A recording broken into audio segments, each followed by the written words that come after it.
probably seen headlines like this. Lack of financial literacy cost 15% of adults at least $10,000 in 2022.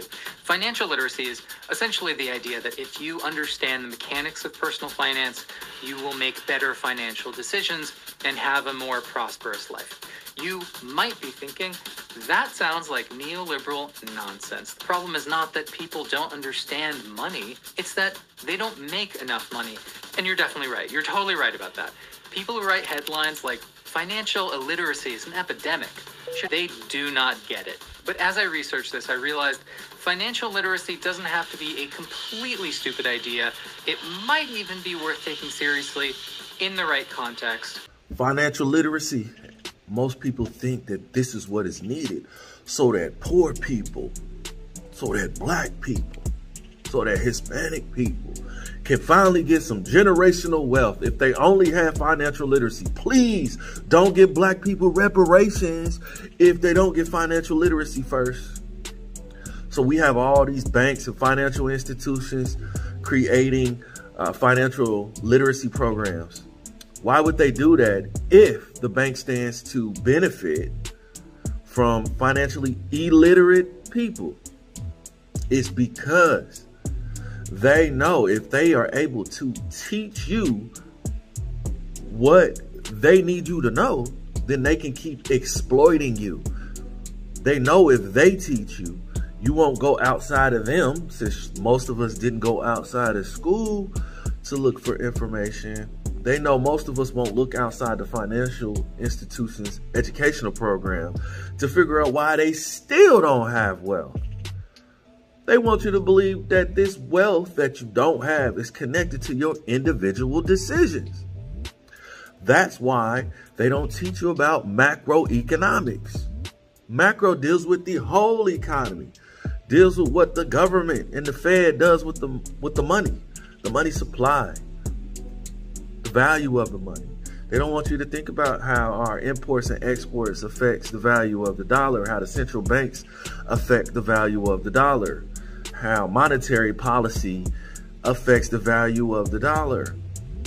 And the value of the dollar affects a firm or business's ability to grow and hire.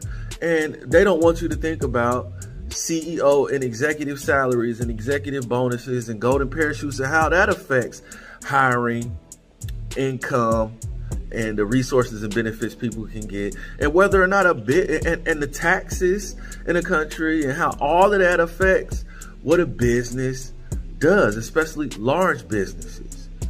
It doesn't talk about equity firms. I know all of this is probably gibberish to a lot of people, but my point is the financial literacy doesn't include any of that.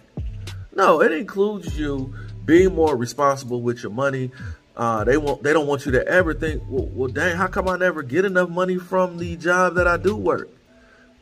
And they want you to think that people who do jobs that are needed should be paid less. Said a different way, they want you to think janitors who are paid low wages deserve to get those low wages because they did something wrong in their life, even though we need janitors. Even though we need teachers like myself, we're going to pay them low wages because that's just how the system is. There's not been a big way to exploit the profession of teaching so that people can get rich off of teaching. That's just not how it works right now, so nobody cares. So the educational system suffers because we don't have a lot of great diversity in teaching, especially black males. That's why I started BMGT, Black Men Gotta Teach. Because it's not fair for any student to primarily be socialized by females when we live in a world with males and females. Go to bell right there. I'm just making my video before class starts. But these are important things. We got to look at the structure of things. Financial literacy doesn't teach you to look at the structure of things. It teaches you to look at yourself and your shortcomings. It doesn't help you understand that it's not your fault that the firm or business that you work for refuses to pay you a living wage, especially if they are a large corporation.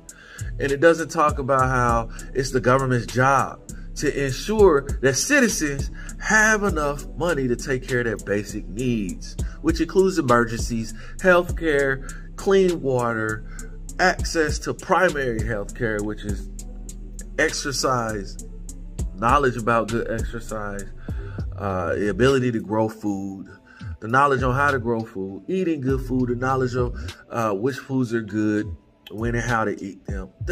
Financial literacy doesn't cover that. It doesn't cover reparations and about how past generations of not getting much wealth will produce a low wealth, low income generation of people in the future. And it will keep replicating because in a capitalistic system, those with capital are able to grow it. Those without have to use debt to subsidize their lifestyles because they don't have enough money and resources.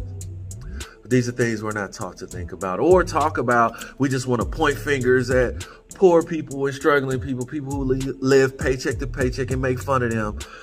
Make fun of kids in school who don't have on the nicest clothing and shoes.